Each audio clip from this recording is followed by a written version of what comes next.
Jadi kalau saudara yang belum tahu, tema OC pas hari ini adalah kualitas kerajaan. Sebuah tema yang menjanjikan hal yang ajaib, tapi juga sebuah tema di mana setiap kita diminta untuk mendedikasikan hidup kita lebih lagi kepada kerajaan Tuhan. Oke, semua sehat-sehat hari ini, siang hari ini sehat ya. Saudara menyikapi sebelum saya bawakan firman, menyikapi dari kesaksian Ibu Betsy ngomong tentang KKR yang beliau mimpikan. Maka bulan berapa sih? Bulan Mei kita akan KKR di Siau, saudara, dengan total jiwa 2.000 jiwa.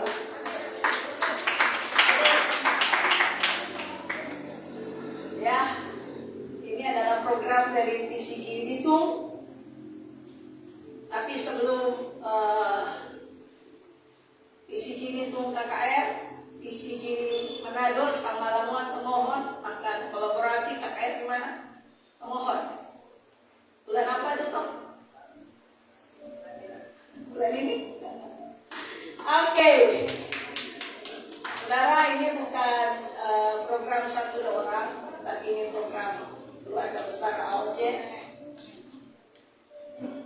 Namanya masuk masa kerajaan, kualitas kerajaan. Kita harus punya mental raja, saudara ya. Ketika saya ikut rapat cuma sebentar, saudara, dengan ICG Bitung, saya cuma sekedar ikut mendengar planning demi planning yang kemungkinan mereka akan berada di Siau selama 8 hari. Jadi kalau sampai semua berangkat, bila perlu ibadah hari Minggu kita kosongkan. Saya belum bilang beliau sih. Tapi kalau saudara yang mau ikut dari pendano, dari pemohon, boleh berhubungan dengan ICG itu, dengan Yosua dan Kaleb, Bapak Wawan dan Bapak Jibril. Karena program-program dan iman mereka, haleluya, luar biasa, saudara. Saya terpacu dan terpesona, saudara. Tapi yang waktu Yosua dan Kaleb mengintai tanah Kanaan itu, ada bangsa Israel yang coba melemahkan. Nah, itu salah satu risau, saudara. Dia coba melemahkan iman Yosua dan Kaleb. Di mana Yosua dan Kaleb berkata bahwa kita memang Bivimar itu raksasa teramakan, betul kan? Semut atau belalang? Belalang kan? Belalang.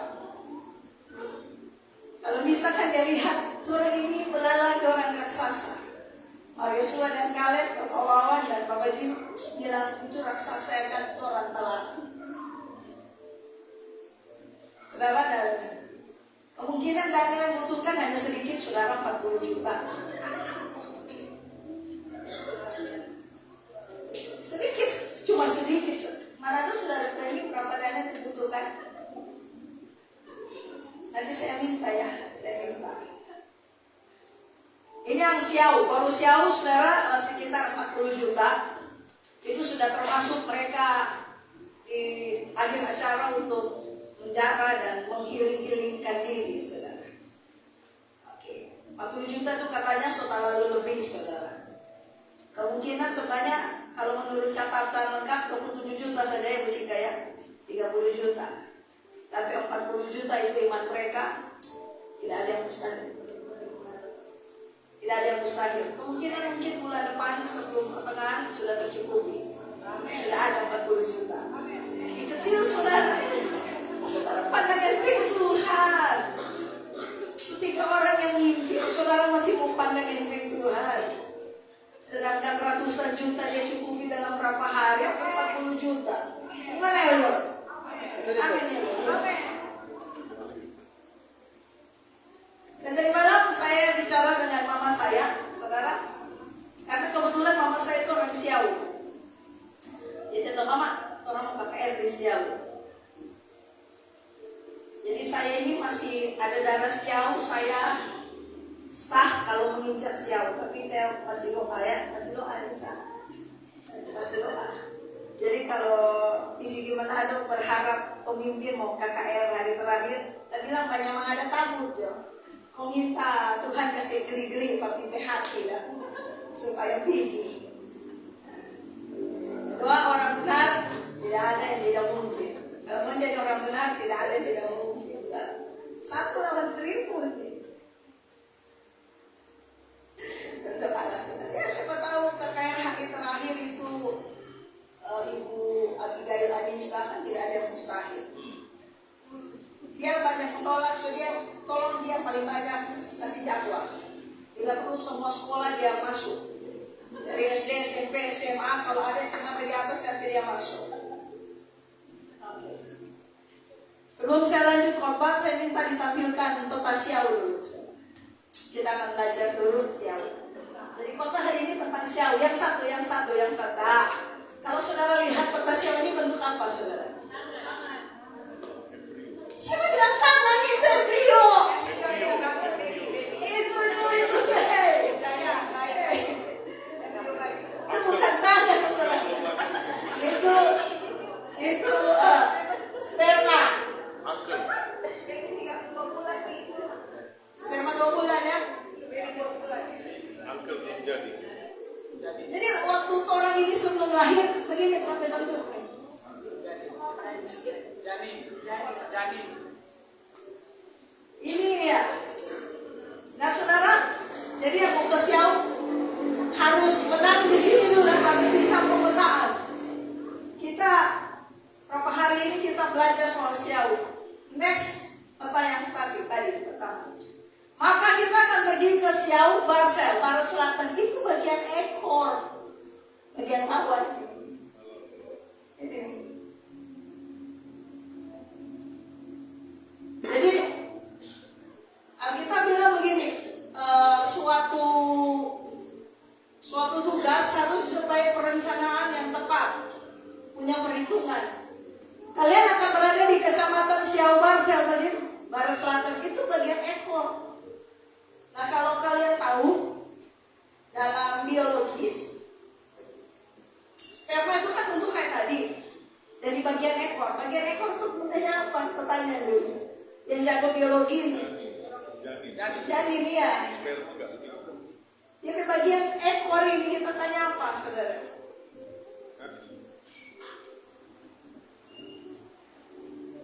Dari biologis, kalau bagian kepala di atas itu menentukan dia genetik apa, perempuan atau laki-laki.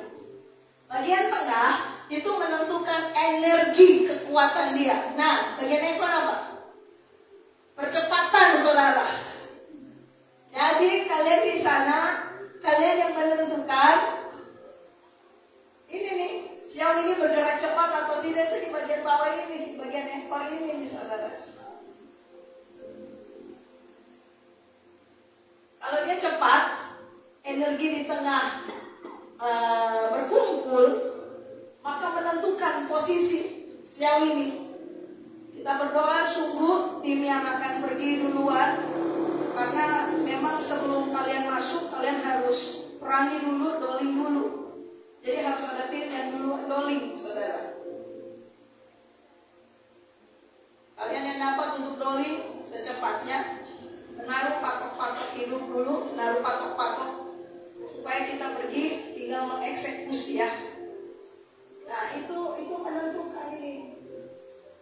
Belum lagi kalian harus tahu begini, di Barsel ini saya itu belajar, saudara, sampai rajanya siapa, penguasanya siapa, sering terjadi apa di bagian ekor ini, saya itu pelajari, saudara.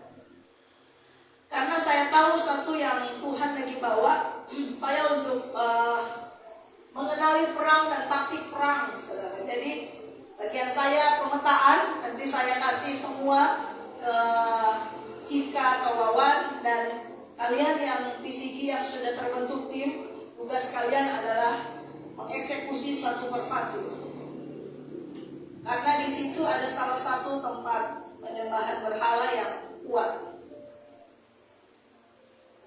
Kakak saya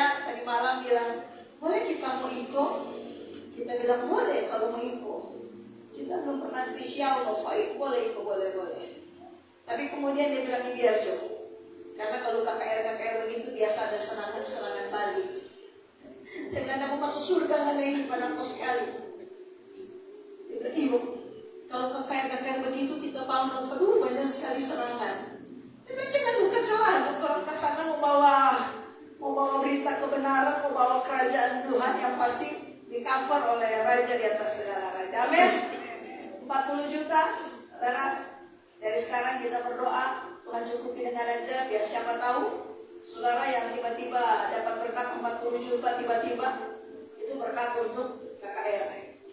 Siapa tahu saudara. Tiba-tiba saudara menang hadiah atau dapat bonus 40 juta. Oh ini ada KKR di Siau. Karena tadi Mami bilang di grup yang di video yang sudah dibagikan Ibu Cika bahwa kita mengutamakan kepentingan surga dulu. Mengutamakan kepentingan yang di atas dulu. Itu tadi pesan dari pemimpin kita. Jadi siapa tahu saudara dalam bulan ini ada dapat berkat tiba-tiba 40 juta, maka ingat ada KKR 40 juta. Kalau saudara tidak pelit, maka saudara akan sukarela. Tapi kalau saudara penjuduk, maka saudara akan pikir-pikir dulu, cuma kita 40 juta senang sekali orang. Nah itu toh. Tapi kalau saya pribadi berdoa Tuhan berkati saya 40 juta supaya saya bisa biayai. Kalau saya pribadi, nggak tahu kalau saudara. Jadi kita dukung proyek Tuhan, maka Tuhan akan dukung proyek kita, saudara. Rencana kita akan Tuhan dukung. Saya tahu ini bukan karena kita kekurangan planning, bukan saudara, tapi karena jauh daripada itu ada hati Tuhan untuk Pulau Siau. Tapi juga kita berdoa untuk rencana KKR dari Sigi Manado, Mohon dan Lamuan. Jadi kita akan doa semua biar semua jiwa-jiwa dibawa ke Tuhan. Saudara sudah tahu tak perang-perang yang sedang sementara terjadi? Saya dari malam ketika tidur dengan mama saya tidak bisa tidur. Dia memikirkan perang. Wah, hari ini Amerika seperang, Israel seperang, dong lagi serang Iran. Kasihan kan itu Iran. Israel dengan Amerika dasar teman. Nggak perlu kasihan orang, kasihan itu orang diri ini. Sebentar lagi Tuhan semua datang. Jadi tidak perlu pikir dulu itu sudah terjadi di Alkitab. Dia bilang, kalau seandainya betul-betul perang dunia terjadi ini Indonesia terjadi apa? Itu mama saya saudara, kasihan dari malam dia suka tidur sampai saya mama menyuruh berdoa dia berdoa tidur. Karena dia lagi memikirkan perang saudara. Saya juga baru tahu tadi malam ada perang saudara. Ternyata sebegitunya dunia yang sementara terjadi. Oke. Saudara saya akan bawakan satu firman Tuhan karena kita akan masuk di kualitas kerajaan. Dan dalam kerajaan itu otomatis ada raja dan ada aturan kerajaan. Dan kalau bicara soal raja, maka Tuhan Yesus adalah raja di atas segala raja dan dia punya aturan kerajaan. Sehingga saudara orang-orang berhak masuk dalam kerajaan adalah orang-orang yang memenuhi syarat kerajaan, punya kualitas kerajaan. Saya tuh baca sejarah Ratu Elizabeth, saudara. Beliau itu bangsawan yang siapa tidak kenal dia, semua kenal, semua tahu dia, Ratu Elizabeth. Saudara, saya baca kehidupan beliau, dia punya satu pengawal pribadi yang begini saudara. Pengawal ini dia hafal betul setiap kode, setiap sinyal yang Ratu Elizabeth buat. Misalnya saudara, jadi kalau Ratu Elizabeth sementara pertemuan, ada satu asisten pribadi dia yang dia tidak bisa begini, fokus kiri kanan, tidak bisa. Dia cuma fokus ke Ratu Elizabeth saja ini. Mau sekeliling terjadi apa, dia tidak bisa terpengaruh, dia tidak bisa teralihkan. Jadi pengawal pribadi dia ini cuma perhatikan Ratu Elizabeth. Sementara kalau soal keamanan sudah ada bagiannya, soal menjaga sekitar sudah ada. Tapi ada satu asisten pribadi dia nih saudara, itu dilatih begini. Gerakan Ratu Elizabeth dia harus tahu, oh ini Ratu lagi begini. Jadi misalnya kalau Ratu itu tidak suka orang yang sementara bicara ke dia,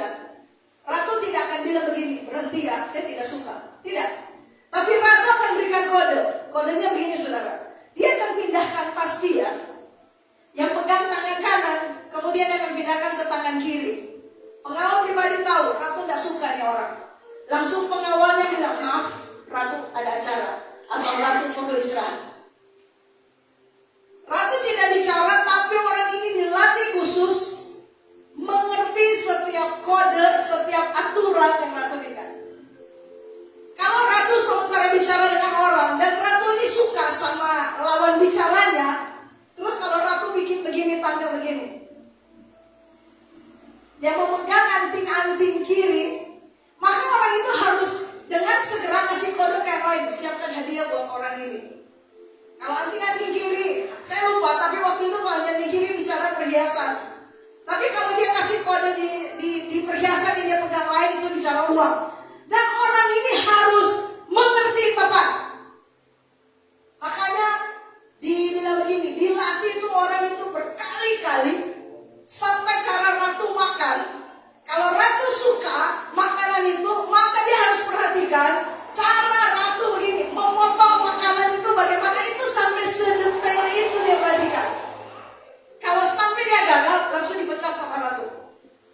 Makanya orang-orang yang jadi asisten pribadi ratu ini dilatih. Ratu dia tahu begini, kalau hari itu ratu pakai baju warna apa, dia tahu kondisi hati ratu. Bagi saya itu keren, saudara. Tapi bayaran dia paling mahal. Karena apa? Dia pasang badan untuk ratu, saudara. Bayangkan kalau ratu lagi tidak suka bicara dengan misalnya raja atau pangeran lain atau presiden lain, dan ratu tidak suka, dia pasang badan yang harus berkata, maaf, ratu harus istirahat. Bukan ratu, saudara. Aturannya ratu kan dia pemegang kerajaan tertinggi. Tapi orang ini yang pasang badan, bayaran dia mahal, saudara. Bayaran dia mahal.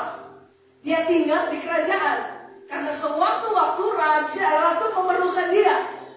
Ratu kemana-mana dia harus ikut.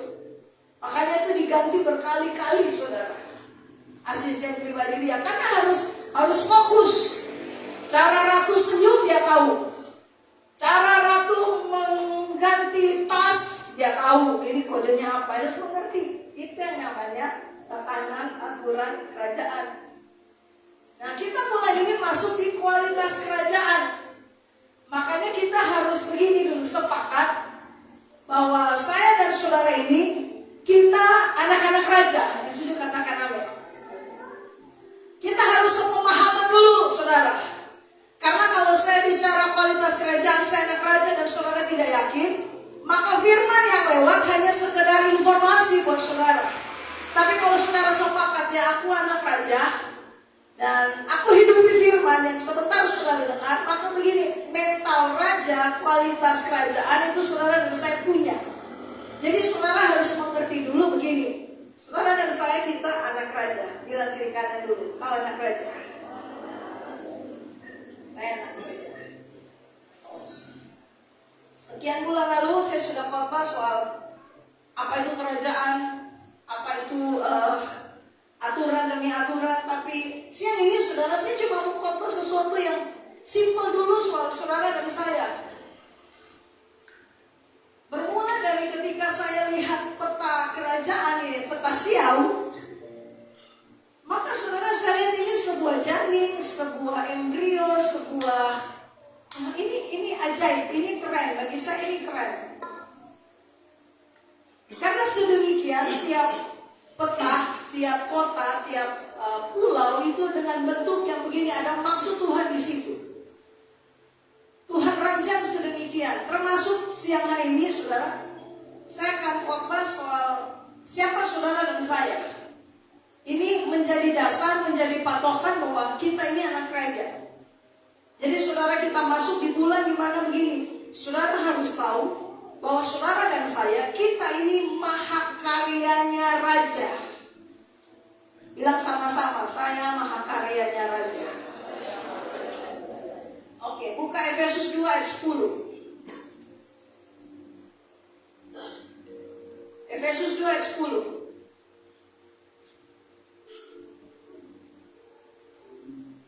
Kita baca bersama-sama 1, 2, 3. Karena kita ini buatan Allah, diciptakan dalam Kristus Yesus untuk melakukan pekerjaan baik yang dipersiapkan Allah sebelumnya. Ia mau supaya kita hidup di dalamnya. Kali ini saudara ganti nama kita dengan nama saudara. Saudara berkati diri saudara dengan nama saudara. Di ayat ini 1, 2, 3.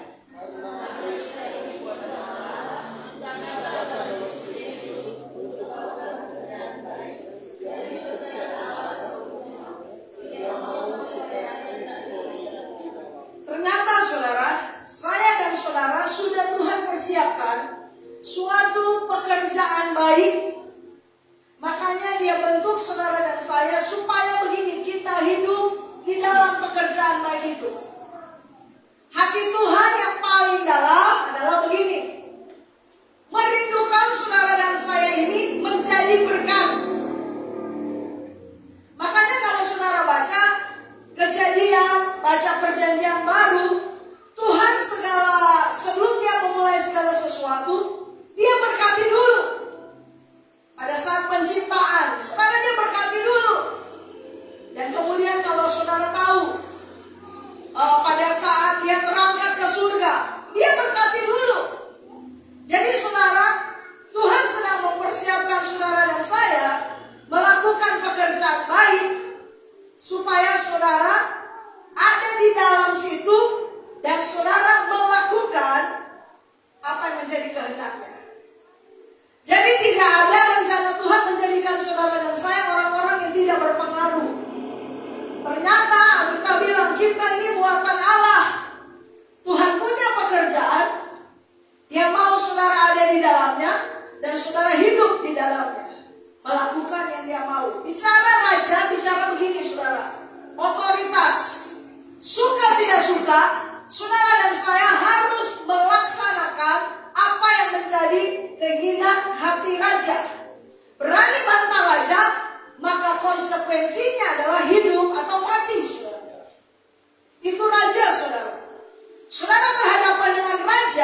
standar adalah begini. Kalau cantik itu harus putih dan kurus.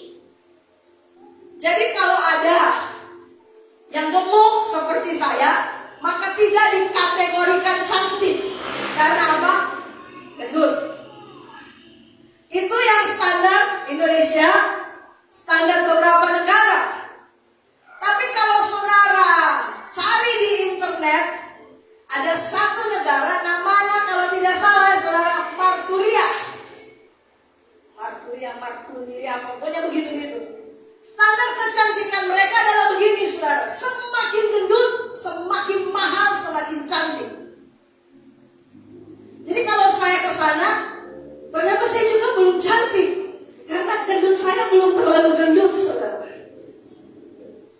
Kalau saya hidup di lingkungan yang menerapkan begini, cantik itu harus putih dan kurus, saya tidak masuk di situ saudara. Kalau saudara ke daerah mana yang kalau perempuan semakin cantik, anting-anting semakin banyak, daerah Kalimantan ya, yang kalau telinganya semakin panjang gitu, itu semakin cantik. Nah kalau saudara di Bitung, telinga saudara semakin begini, saudara dianggap cacat. Tapi kalau saudara ke daerah mana itu, yang anting-anting banyak, terus leher sini banyak gelang, jadi semakin leher semakin panjang, semakin cantik. Kalau saudara di Bitung, Kasihan atau ke Manado, saudara dianggap monster. Di sini baru saya tahu begini, dunia selalu menganggap kita tuh kurang. Tanpa sadar begini saudara, artis-artis Korea, artis-artis Jepang, lagi begini saudara, menghipnotis saudara untuk jadi seperti mereka. Makanya perempuan-perempuan yang kulit hitam berlomba-lomba putih, pakai semen sama putih saudara, berlomba-lomba opera. Kalau saudara lihat artis-artis Korea, dorang bukan sama-sama saudara. Jadi begini saudara, saya lagi mengajarkan saudara tuh harus berbanggalah dengan diri saudara, karena kita ini bukan buatan manusia, bukan produk dunia, kita buatan Allah. Misalnya begini saudara, anak saya jalan dengan suami saya. Kalau sampai ada bilang begini, Bajik, Yasia, gimana bibi saya sekali? Yasia mungkin diam, oh ada papa akan diam. Mungkin dia papa smackdown dulu baru bilang itu PA-nya. Oh hasil toh? Saya ingat waktu itu saya hamil sekitar 6-7 bulan. 6 bulan, 7 bulan. Lagi naik mobil itu. Terus tiba-tiba ada salah satu anak narkoba saudara. Itu dia tendang saya dari belakang. Ini saya lagi posisi hamil besar saudara, ditendang dari belakang. Oh saya tak maju begini saudara, di mobil punya depan. Suami saya cuma diam saudara. Saya cuma Tuhan jaga seperti ini. Ternyata begitu sampai di tempat, saya cari suami saya mana. Oh itu anaknya saya panggil. Dia bilang bodoh itu sama kita. Boro. Saya cari mana suami saya. Hampir di smackdown saudara. Kenapa? Ada buatan dia di dalam ini, berani sentuh, berhadapan dengan saya. Ini dulu yang saya mau begini. Saudara harus tahu bahwa saudara dan saya ini, kita ini buatan Allah yang diciptakan untuk pekerjaan baik. Pekerjaan baik tadi yang pertama, pekerjaan yang begini. Saudara harus tahu sumber berkat saudara dan saya itu Tuhan. Kalau saudara mengerti ini, maka tidak ada pekerjaan yang terlalu kecil untuk Tuhan berkati saudara. Sekalipun di hadapan manusia itu terlalu kecil. Tapi kalau saudara tahu begini, sumber berkat saya dari Tuhan, maka tahukah saudara itu pekerjaan baik yang Tuhan minta, yang Tuhan siapkan untuk saudara. Yang kedua tadi, pekerjaan baik itu artinya apa? Bermanfaat. Pekerjaan yang saudara lakukan ini bermanfaat atau tidak? Mungkin saudara bilang, oh kalau jual narkoba juga bermanfaat. Endingnya itu merugikan saudara. Ketika kemarin saya lagi bincang-bincang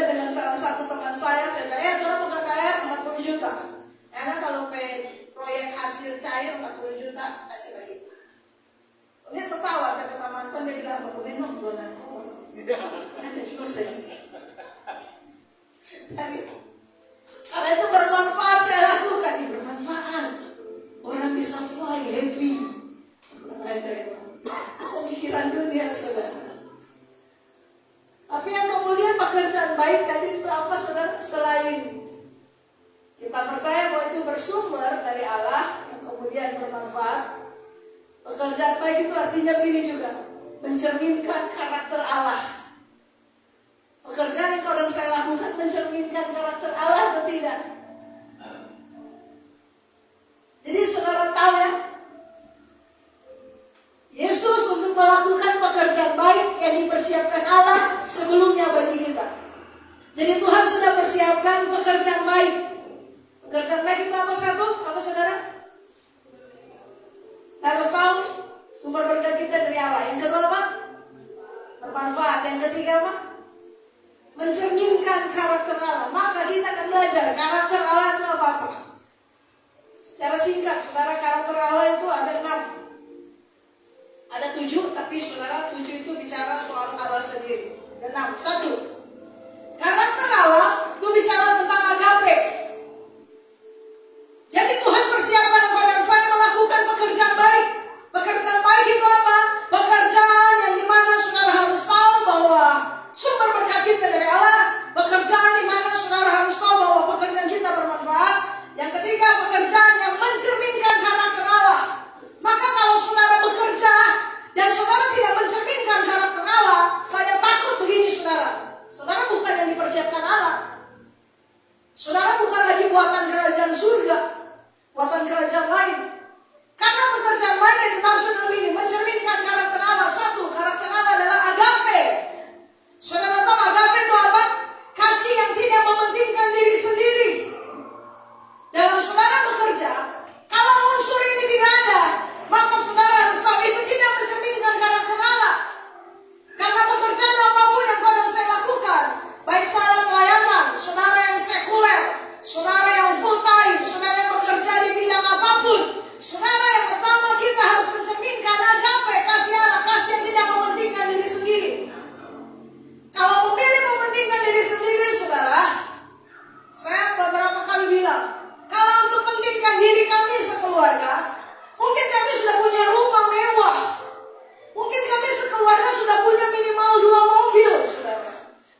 namamu dimuliakan.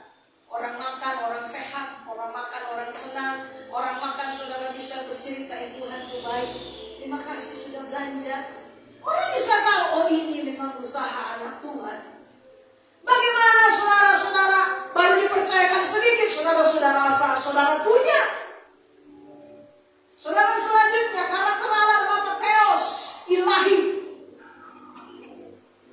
Jadi saudara harus tahu begini, pekerjaan baik adalah pekerjaan yang ini. Saudara harus sadar, itu sumber berkat dari Tuhan. Saudara harus sadar pekerjaanmu bermanfaat. Dan saudara harus sadar begini, saudara harus mencerminkan karakter dalam pekerjaan saudara. Karakter Tuhan tadi, agape, hagios, tikaos, kurios, eos. Dan terakhir adalah doksa, keagungan. Tuhan harus dimuliakan lewat pekerjaan saudara. Jangan sampai begini, Tuhan dipermalukan lewat pekerjaan yang saudara lakukan. Orang akan berkata begini, gereja-gereja terus, bahasa terus, berdepe pangumake apa kita. Bagaimana saudara mau mencerminkan dosa keagungan? Sementara orang lihat begini, saudara saja maki anak buah saudara, pandang enteng. Sampai sini paham? Ternyata berat ya. Kualitas kerajaan itu berat ya. Kita begitu tema ini kualitas kerajaan di pikiran kita, oh mulia, diberkati, wah hebat. Tapi kalau saudara ada aturan kerajaan ini, ternyata ada semudah. Tapi itu bagi orang yang tidak cinta, karena bagi orang yang cinta, pahit pun dirasakan manis. Bagi orang yang cinta, maka tidak ada sesuatu yang terlalu berat. Tapi kalau saudara sudah tidak punya cinta, apapun itu berat. Tapi saya berdoa saudara dan saya kita responi bahwa kita ini buatan Allah. Ternyata Allah sudah siapkan pekerjaan baik yang tadi saya sebut. Yang endingnya begini, harus mencerminkan karakter Allah. Oke saudara, kita akan lihat satu gambar di Vatikan. Gambar sebuah gedung ini saudara. Ada gambar yang satu lagi. Ini ternyata terlalu jelas. Ini saudara. Saya tidak tahu ini ukuran ruangan lagi, tapi ini di Vatikan. Itu dari ujung ke ujung sampai kiri kanan. Itu lukisan dari seorang pelukis seniman. Namanya siapa? Michelangelo. Saudara, dia lukis. Dia diminta melukis. Ada 300 karakter di dalamnya saudara. Dan dia tuh harus lukis. Itu kalau saudara searching di Google ya. Nggak tahu ini panjangnya berapa. Saya tidak terlalu ini mempelajari. Tapi saudara lihat dulu saudara. Oh ya, tidak ditulis di sini. Tapi mungkin ada, pasti ada. Bayangkan saudara dari ujung ke ujung. Mungkin besar sekali saudara, ini Katolik punya nih saudara. Ada 300 figur. Mulai dari karya penciptaan Tuhan sampai di Kejadian sampai Wahyu nih saudara. Seluruh dinding. Saudara tahu Michelangelo ini lukis berapa lama? 4 tahun saudara. Dan beliau berkata begini, ini lukisan yang sangat melelahkan. 4 tahun saudara dia dedikasikan dirinya lukis ini saudara. Itu lukisan tangan dia semua saudara, bukan hasil print. Dia lukis dengan tangan dia dengan berbagai teknik, campuran air, campuran ini, cat dan sebagainya. Coba gambar yang pertama tadi. Ini saudara, itu dia lukis semua dengan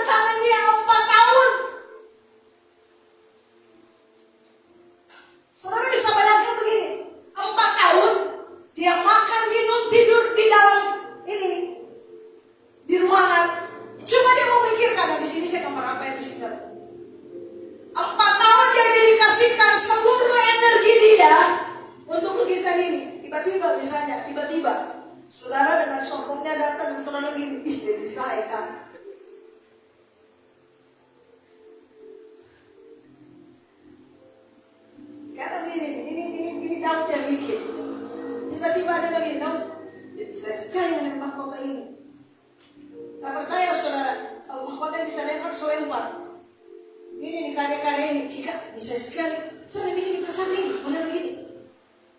Lu saudara tidak pernah tahu ada orang begini mendedikasikan seluruh energi, uang, tenaga untuk sebuah karya.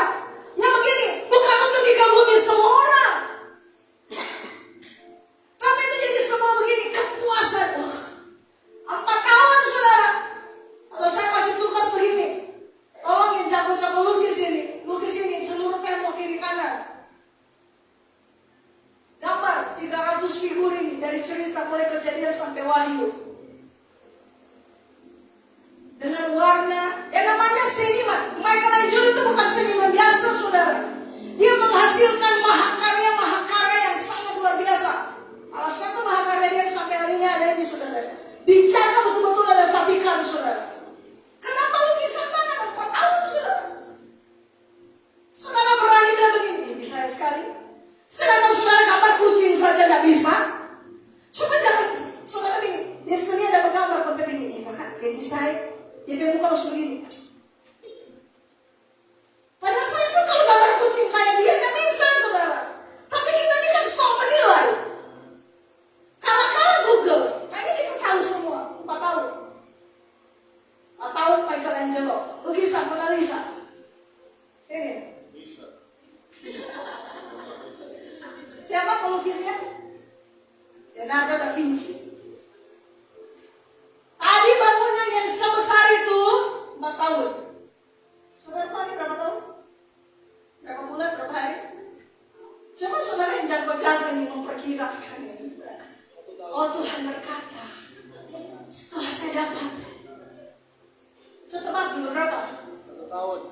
Kristus 1 tahun. Jim berapa? 20 tahun. Jim 1 hari. Ini iman Yosua Kaleb saudara. Saya itu menghindar sekali saudara. Bangunan tadi yang banyak kita 4 tahun. Saudara tadi berapa tahun? 16 tahun.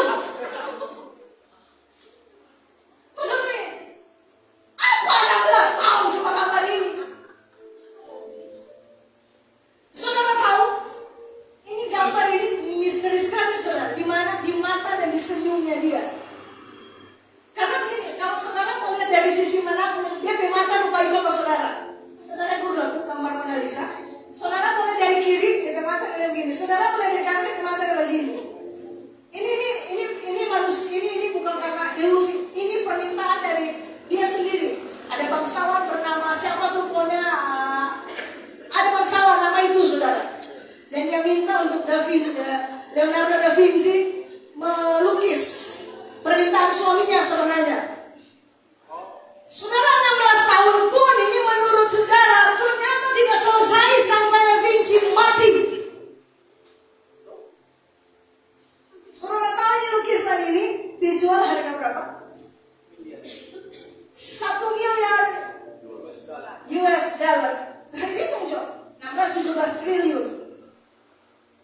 Tapi sekarang pemerintah Prancis langsung klaim tidak dijual lagi.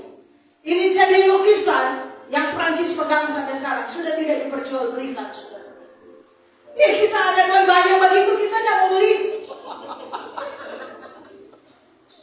Tapi itu dibayar KKR di Siau 50 juta. 16 tahun lukis ini saudara. Kalau saudara udah begini bisa aja tiba-tiba saudara kenal dia. Bodoh anak 16 tahun cuma gambar Mona Lisa. Saudara mati saudara. Bayangkan dia 16 tahun. Saudara tahu untuk senyumnya dia lukis. Untuk senyumnya dibutuhkan 12 tahun saudara. Gila bagi saya gila. Tapi baca sejarah untuk dia menyempurnakan senyum dia ini misteri sampai hari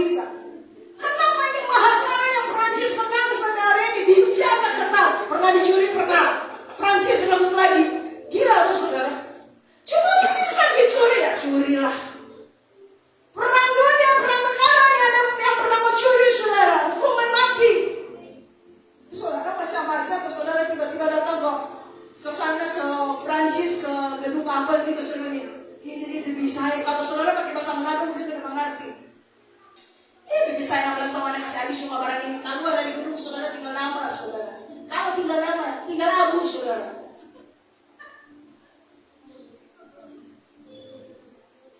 Kenapa?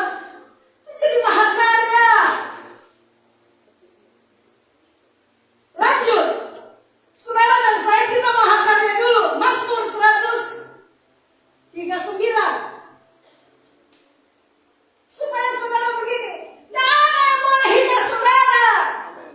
Tidak ada yang boleh korek saudara. Saudara mahakarya Tuhan.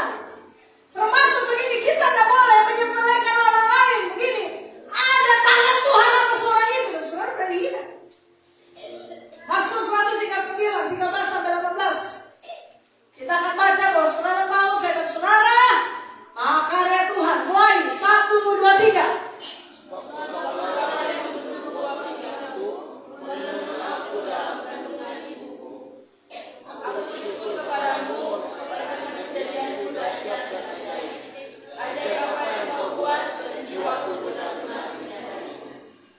Tulang-tulangku tidak berlindung bagimu ketika aku dijadikan di tempat yang tersembunyi dan aku diberikan bagian-bagian yang paling bawah. Matamu melihat lagi aku anak-anak dan dalam kitabmu semuanya tertulis hari-hari yang akan ditutup sebelum ada satu tidak. Ulang-ulang di situ saudara. Dan dalam kitabmu apa? Semuanya Tertulis hari-hari yang akan ditutup sebelum ada satupun dari mereka. Dan terus. bagiku betapa sulitnya pikiranmu, betapa besar jumlahnya. Jika aku mau menghitungnya, itu lebih banyak daripada pasir. Apabila aku berhenti, masih saja aku Saudara Tuhan situ saudara pada begini. Kalau saudara tidak bangga dengan diri saudara, saudara masih mau ikut tren dunia, saudara masih terinspirasi menjadi seperti si A si B. Oh kita hidung harus maju sama dia, tapi kulit harus flowing sama dia. Tuhan cipta saudara, kita bilang ini, di ruang tersembunyi dia lihat, dia tenun, dia perhatikan. Alkitab bilang apa? Hari-hari tentang saudara dan saya sudah dia tulis sebelum semuanya itu ada. Termasuk hari ini. Terus begini saudara, saudara masih rasa saudara itu tidak disayang Tuhan. Kok saudara saya kasih tahu?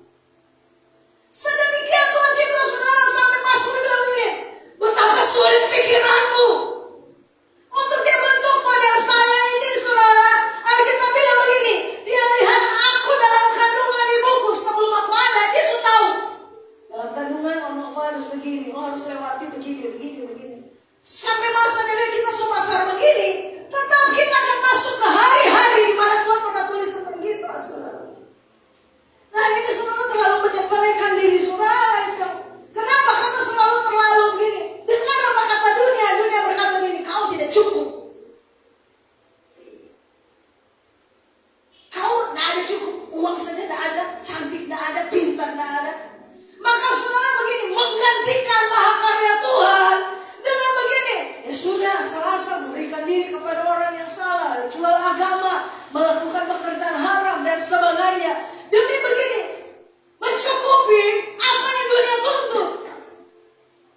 kembar, siang pun sidik jarinya bisa beda. Bukankah begini? Satu persatu Tuhan tenun kita, saudara. Dia luangkan seluruh hidupnya, bahkan begini. Dia maternaikan mahakaryanya itu, saudara dan saya, dengan apa? Darah dia. Makanya, dengan darah dia. Terus saudara pasti merasa bahwa saudara bukan siapa-siapa.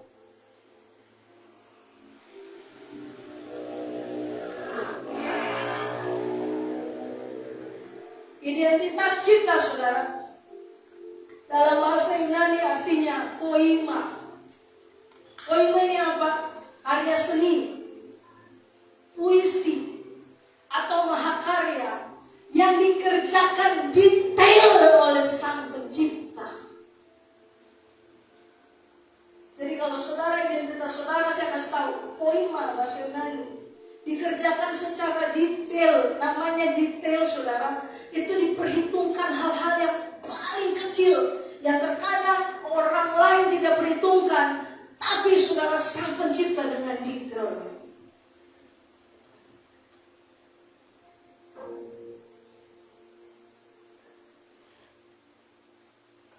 Bayangkan saudara, dia cipta saudara dengan detail. Berani ada yang sentuh saudara. Jangankan orang, iblis sentuh saudara berubah dengan berurusan dengan Tuhan. Iblis coba rusak saudara, berurusan dengan sang seniman di atas saudara.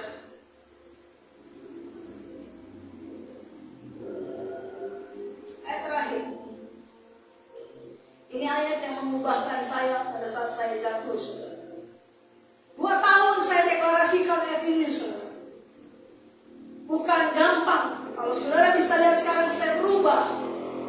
Saudara, saya pernah 2 tahun non-stop pagi, siang, sore, malam. Saya deklarasikan ayat ini di muka kaca. Tidak ada yang melihat.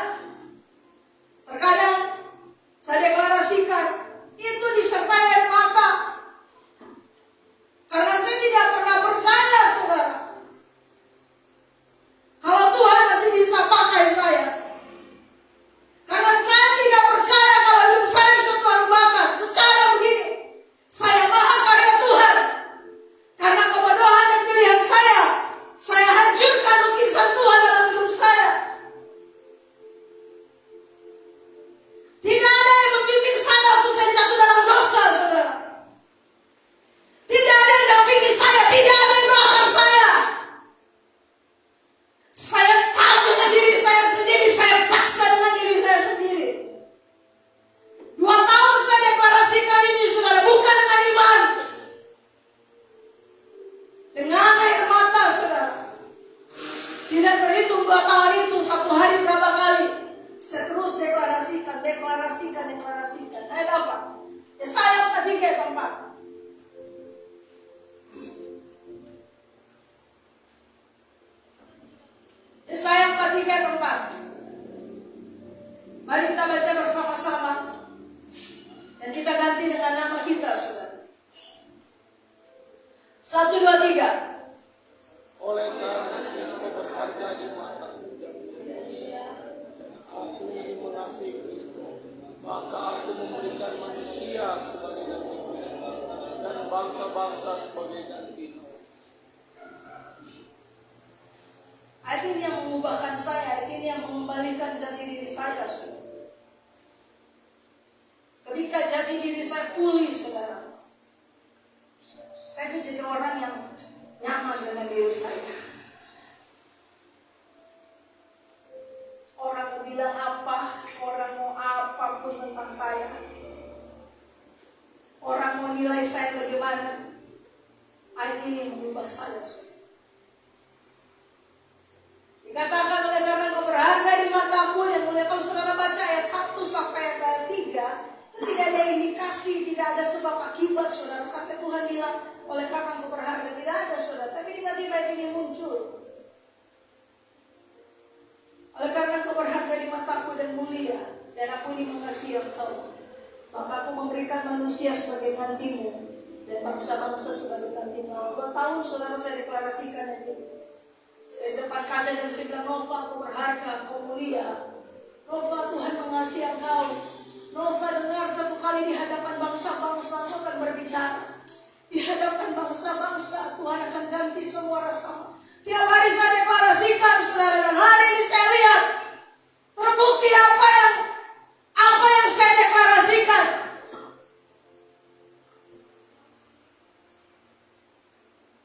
Terbukti, saudara, kita bilang bangsa-bangsa aku berikan. Beberapa minggu yang lalu ketika saya Zoom, saudara, di Zoom itu bukan cuma Indonesia, saudara. Dari Hong Kong, Malaysia, Singapura, Belanda, Amerika ada, saudara.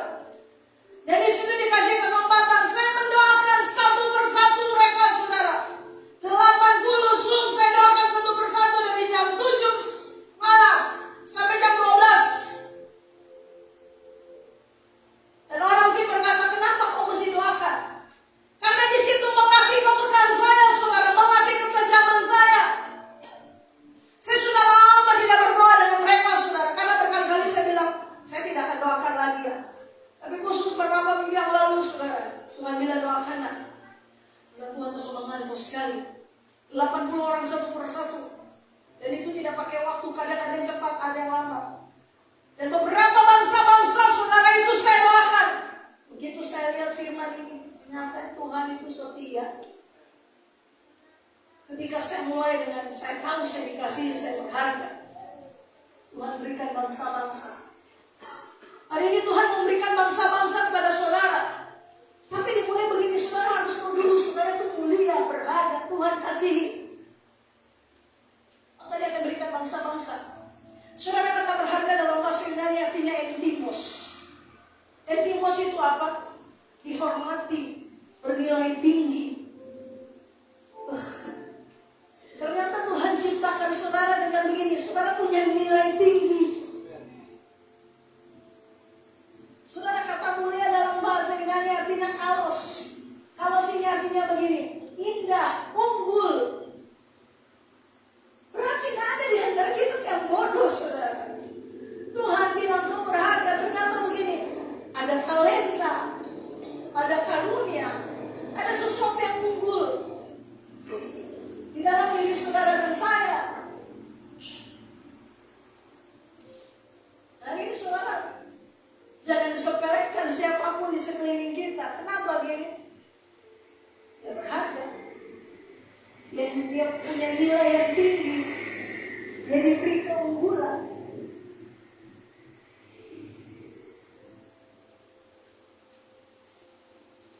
Dari anak-anak saja, saudara, jangan pandang enteng, saudara.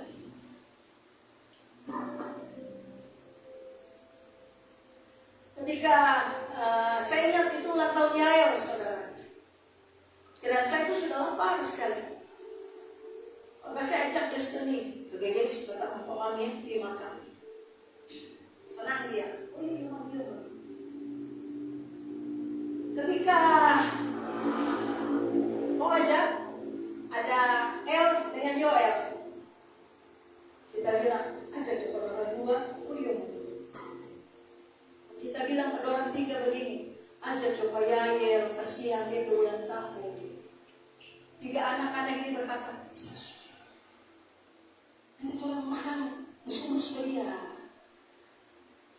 Dan entah kenapa, saudara, saya ikuti kata 3 anak ini.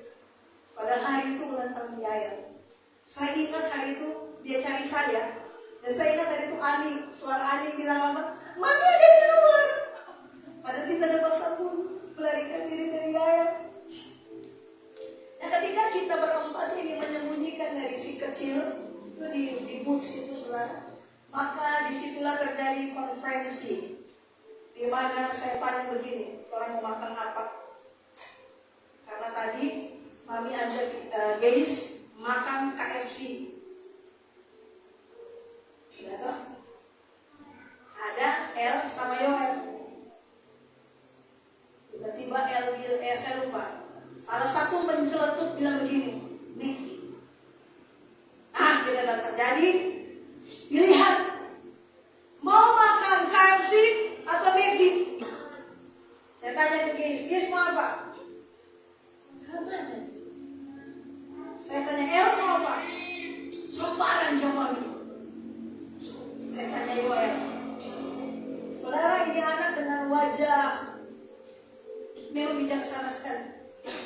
Dia lihat saya dan dia putuskan orang akan ini.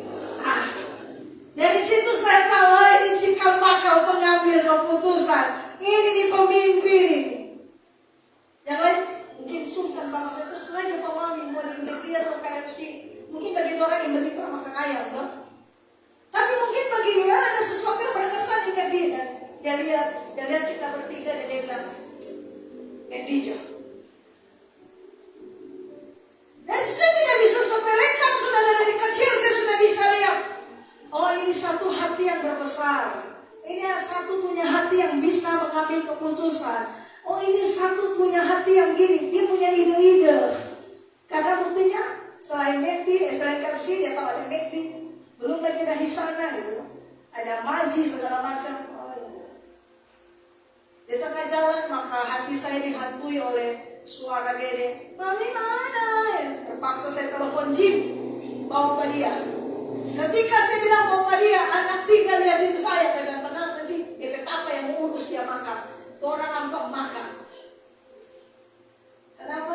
Kasihan yang ulang tahun yang diabaikan. Akhirnya ketika dia datang, dia happy sekali. Saya begini, saudara. Sekalipun orang ini masih kecil, saya nggak bisa kami ini masih kecil dengar Pak Mami yang mau bayar. Ya, saudara. Karena biar bagaimana saya tahu begini ada tangan Tuhan dalam hidup mereka yang masing-masing punya anugerah beda-beda. Anugerah Destiny dan Grace beda-beda. Destiny dan Grace sama, beda-beda sama. Anugerah Destiny dan Yael beda, sekalipun kakak adik, saudara. Menimbulkan anugerah beda-beda. Di situ tahu satunya Esther. Tiap kali lihat ada anugerah yang keluar. Oh, ini ada satu memang kayak Deborah kali bikin jengkel, artinya aku mimpi begitu. Oh, tidak mau saudara harus lihat ada ukiran tangan Tuhan buat orang-orang di sekeliling saudara. Kata mulia tadi dari adalah kaos, itu indah unggul. Jadi katakan begini. Dan aku mengasihi engkau. Kata mengasihi adalah agapau. Agapau sekali lagi artinya agape adalah begini. Kasih yang tidak mementingkan diri sendiri dan kasih yang rela berkorban.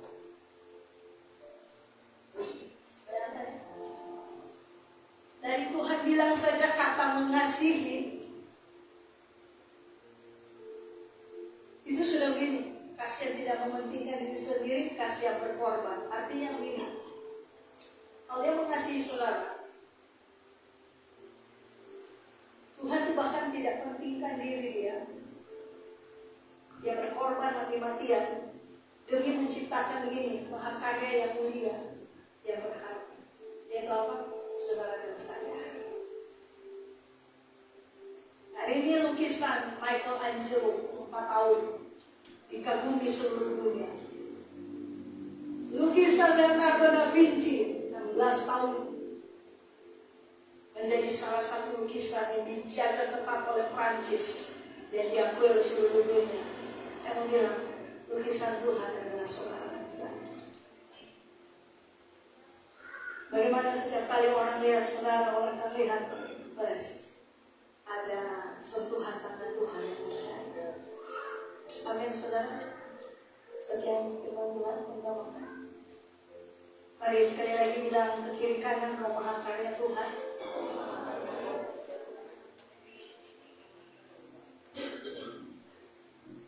Tema kita apa, saudara?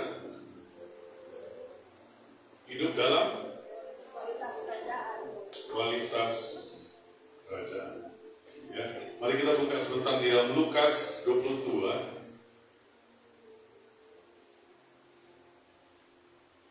Bulan lalu apa, saudara, temanya?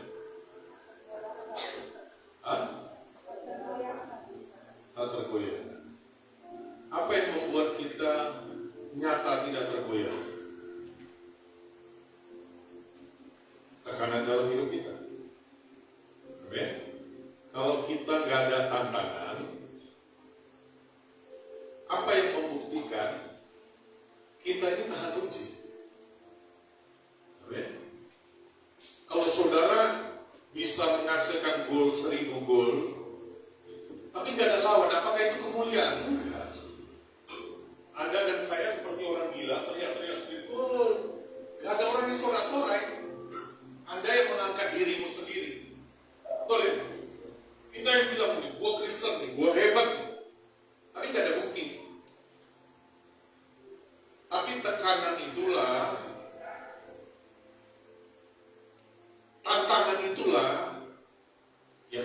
aja. Ada saatnya Tuhan mau membentuk hidup kita. Dia mau masukkan nilai-nilai kerajaannya. Itu lewat apa? Lewat proses. Makanya tidak mungkin Tuhan akan hilangkan proses. Gak akan mungkin. Gak akan mungkin. Setiap orang sudah ada silabusnya. Setiap orang sudah ada mata pelajaran yang Tuhan berikan. Jangan lihat pertandingan orang. Selesaikan apa yang kita hadapi. Amin. Ada orang bilang, dia enak kan, dia enak kan. Anda lihat yang enaknya. Anda nggak tahu kan waktu dia diproses di tempat tersebut. Orang cenderung melihat apa yang sudah jadi. Ya, ketika saudara makan di restoran, yang kita lihat kan apa yang di depan kita. Anda nggak pernah tahu kan, di belakang itu diproses seperti apa bumbunya. Dan setiap restoran itu punya rahasia bumbunya. Bahkan kadang-kadang ada yang orang dia buat bumbu sendiri dan dia nggak tahu merek, betul ya? Dia nggak mau orang tahu. Begitu pula dengan kita, saudara. Ya, lihat sebentar, saudara. Di dalam Lukas 22,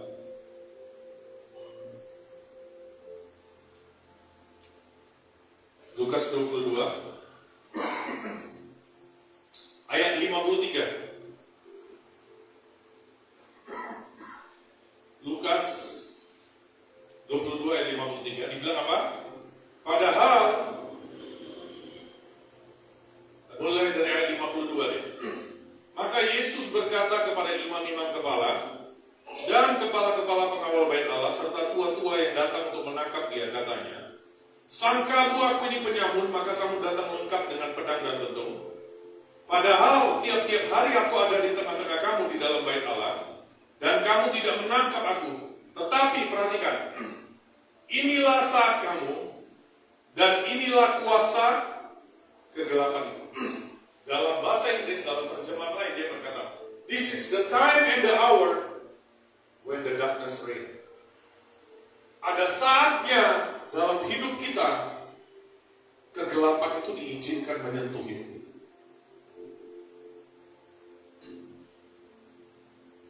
Dan Anda tahu bagaimana bentuknya ketika kegelapan itu menyentuh hidup Tuhan Yesus. Anda lihat di ayat yang ke-52, ayat yang 23, Lukas 23,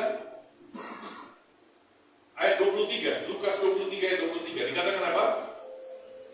Tetapi dengan berteriak, mereka mendesak dan menuntut supaya ia disalibkan, dan akhirnya mereka menang dengan teriak mereka. Anda coba perhatikan, bukankah kita berkata kalau Tuhan di pihak kita, siapa lawan kita? Bukankah kita sering dengar kita dengan Tuhan adalah mayoritas? Di masa itu sepertiga dan pembela.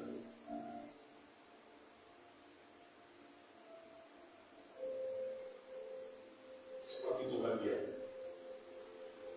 Dan di sini dikatakan apa? Lalu Pilatus memutuskan supaya tuntutan mereka dikabulkan. Dan dibilang apa? Dan ia melepaskan orang yang dimasukkan ke dalam penjara karena pemberontakan dan pembunuhan itu sesuai dengan pertuntutan mereka. Perhatikan, tetapi Yesus diserahkan kepada mereka untuk diperlakukan semau-mau. Pada saatnya diizinkan ketidakadilan terjadi. Dan menang. Anda diperlakukan semau-mau Bapa di surga.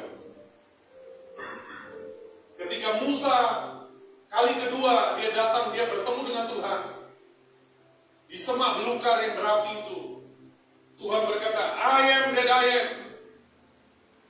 Tuhan berkata, Musa berkata, apa yang harus aku perkenalkan kepada orang namamu? Tuhan berkata, I am that I am. Dalam bahasa Inggris terjemahan lain dia mengatakan ini, I am that I am, and I will be what I will be. Aku adalah aku dan terserah aku mau jadi apa.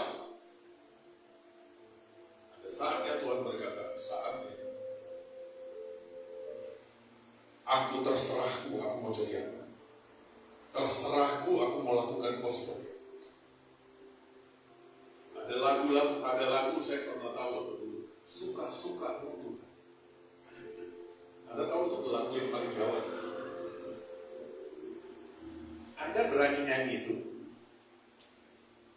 Makanya ada banyak orang, saudara, asal dia nyanyi. Itu lagu yang mulia, saya berkata itu ajaib. Itu lagu ini banget. Suka-suka, tapi dalam realitanya kita bersungguh-sungguh. Jangan hanya nyanyi, saudara. Dalam realitanya itu ajaib. Karena sesuka-sukanya Tuhan, gak mungkin dia pada ujungnya merancangkan kecelakaan. Suka-sukanya Tuhan, dialah seperti Michelangelo, dialah seperti Leonardo da Vinci, ahli, master daripada sebuah mahakarya. Kalau dia suka-suka, satu hari akan dijual mahal. Kalau kita izinkan Tuhan suka-suka dalam hidup kita, kualitas kerajaan Tuhan akan nyata. Seberapa kualitas kerajaan Tuhan nyata dalam hidupmu, itu yang menentukan satu orang dengan orang yang lain nilainya berapa orang. Itulah yang menentukan satu orang dengan orang yang lain upahnya. Itulah yang menentukan kemuliaan satu orang dengan orang yang lain beda.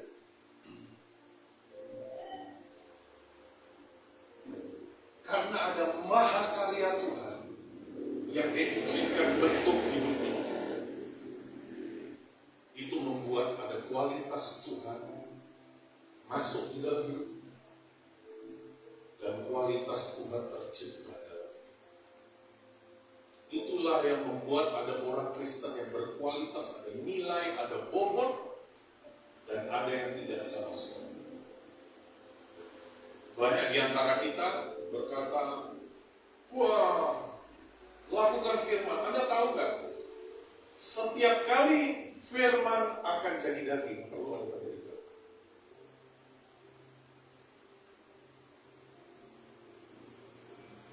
Waktu dengar firman kita berkata amin amin.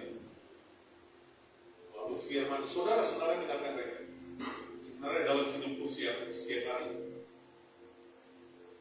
dalam semau-maunya Tuhan. Setiap hari Tuhan sudah lancarkan ada salib. Salibnya kadang bentuk suami, kadang bentuk istri, kadang bentuk keadaan. Bisa nggak kita responnya dengan baik? Itu membuat itu masuk. Saya berkali-kali ingatkan saudara, hati-hati dengan hal-hal yang sederhana.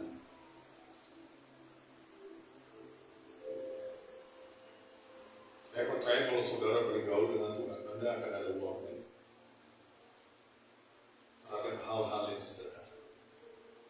Saya belajar saudara, kepada istri, kepada orang di bawah saya, itu tidak saya. Belajar untuk kepada orang di bawah saya, walaupun kadang-kadang saya marah atau seperti apa, saya jaga. Walaupun mungkin kadang-kadang tetap ada batas atau bagaimana. Saya kadang-kadang minta tolong, saya mau sesuatu, saya bisa. Kalau saya pemimpin, ini, tolong.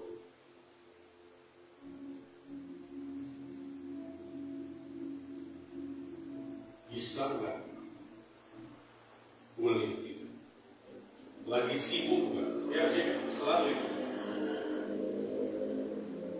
Benar Jimnya, gak apa-apa ya. Saya bisa aja, saya pemimpin.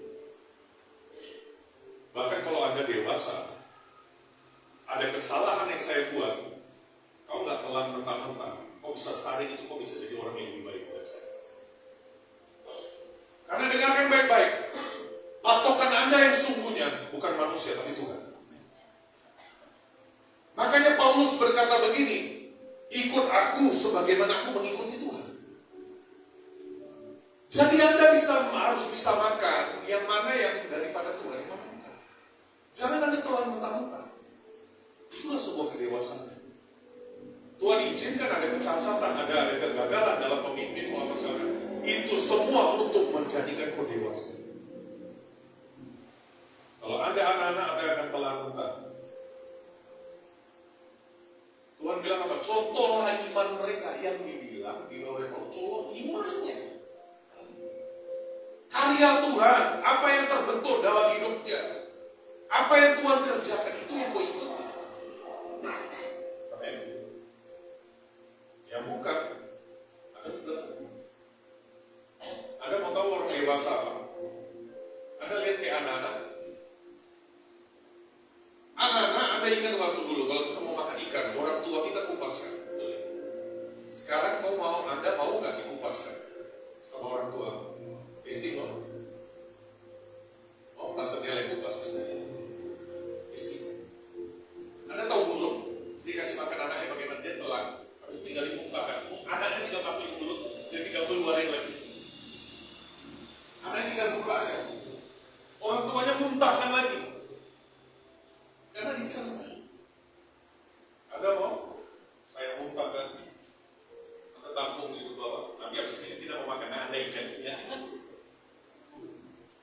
Mungkin setiap makanan tiba-tiba Anda rasa ada sensasi yang asam. Bagus, jadi ada diet.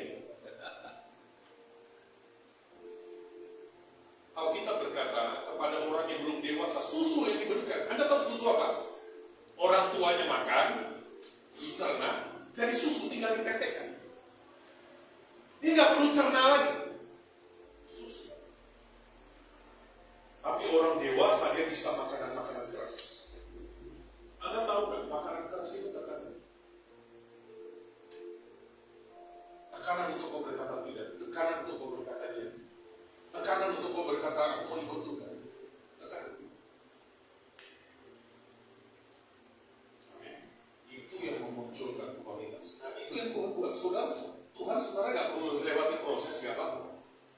Orang dia Tuhan. Tapi bukankah Tuhan kita itu dia jadi jalan kebenaran?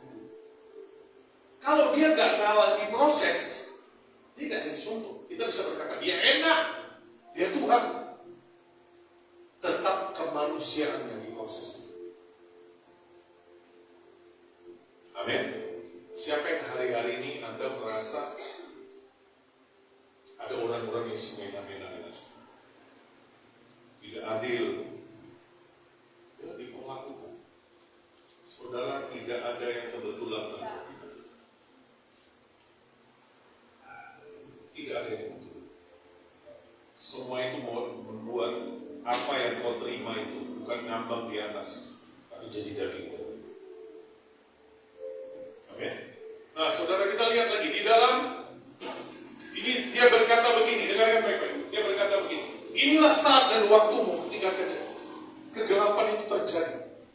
The darkness reign. Saudara dengar, perhatikan baik-baik. Gembala yang sama membawa saudara ke padang yang berumput hijau. Gembala yang sama, dia bawa kau ke lembah kegelapan. Ada masanya, saudara. Kau akan lihat semuanya seperti buntu. Kau seperti sendiri. Dan tidak ada orang mengerti yang kau alami. Seperti tidak ada keadilan Tuhan. Tidak ada suara Tuhan. Apa yang kau takuti mungkin akan menimpa. Apa yang kau paling tidak suka, kau datang. Itulah masa kegelapan. Tuhan Yesus selama ini, orang mau bunuh dia, orang mau lempar dia, dia lolos. Untouchable. Tapi ada masanya masa kegelapan sampai fisiknya mengalami berdarah.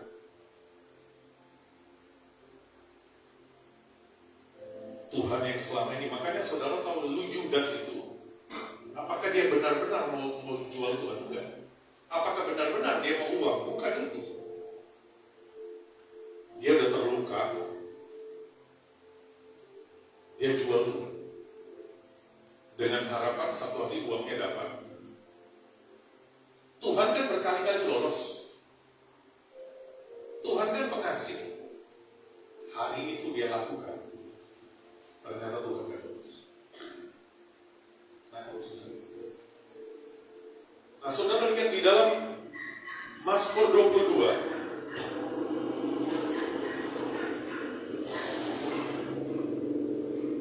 Anda mau jadi spesial di hadapan Tuhan? Siapa yang mau jadi spesial?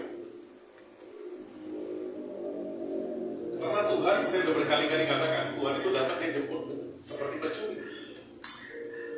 Jadi dengan kata lain, pencuri itu dia mencuri barang yang berharga.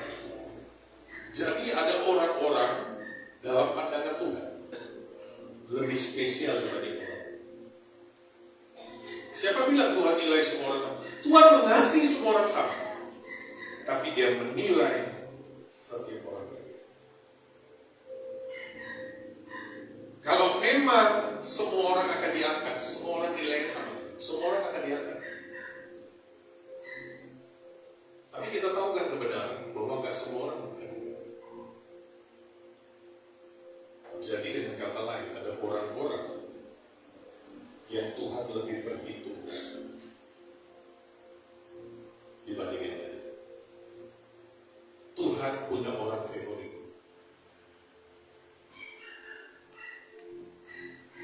Amin. Saudara seperti kurang bisa menerima.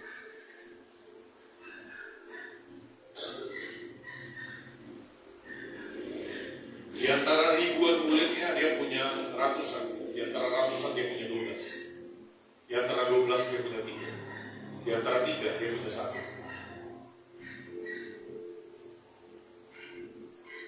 Ada 3 orang. Ada masa-masa tertentu, masa-masa sangat krusial. Dia cuma bawa 3 orang. Masa waktu dia dimuliakan, masa di mana dia menunjukkan kemanusiaan. Dia angkat. Bayangkan kalau saya kemana-mana, saya berkata, ini kalau ikut yang lain tinggal. Itu bukankah sebuah pembedaan? Berkata, Petrus,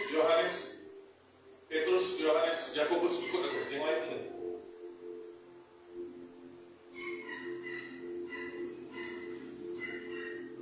Artinya kalau Anda lebih spesial, Anda akan lihat sesuatu yang lebih. Anda akan mengalami sesuatu yang lebih mulia daripada orang. Anda mau jadi orang spesial? Tahu nggak kalau Anda lebih spesial, prosesmu lebih spesial dari orang. Makanya kalau waktu diproses, jangan bersulit. Saya ngomong ini gampang, tapi ini sebenarnya buat semua kita. Saya pun belajar. Ketika sesuatu ketidakadilan terjadi, sesuatu yang menekan hidupmu, itulah saat Tuhan sedang bentuk. Maha karyanya sedang diukirkan.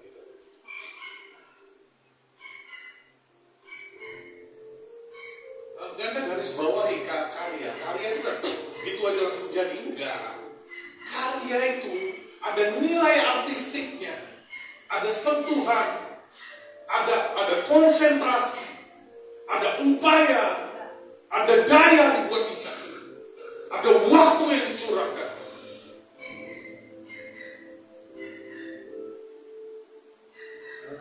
Saudara dengarkan baik-baik. Anda bukan Anda tahu cuma keluhan selesai. Anda mahal karena Anda mahal lah. Tuhan bersendiri. Saudara tahu satu-satunya ciptaan ketika mau dibentuk rapat Bapa Putra Roh Kudus. Baca Kejadian. Marilah kita mahal. Yang lainnya cuma jadi. Khusus manusia. Marilah kita.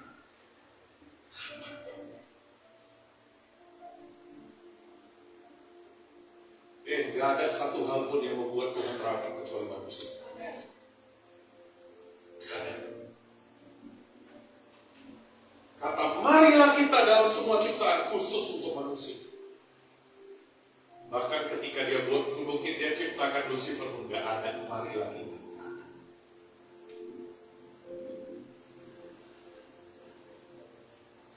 Itu saat yang paling mulia, saat yang paling krusial ketika dia ambil keputusan menciptakan manusia.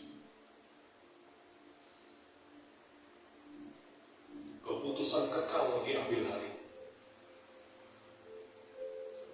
Coba Anda renungkan baik-baik. Engkau keputusan kekal itu kan? Bahkan sampai engkau berdosa untuk Tuhan perlu mati jadi manusia. Itu gak ada sejarah.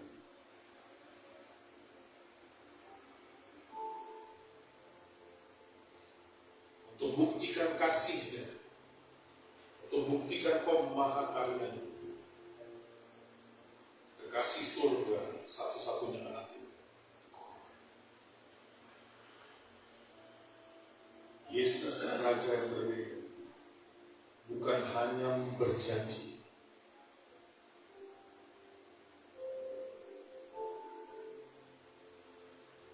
tapi dia buktikan. Amin. Hari ini ada banyak orang janji, gitu. Terutama kita sama Tuhan, no? Janji. Mari saudara kita lihat, saudara, di dalam Mazmur 22.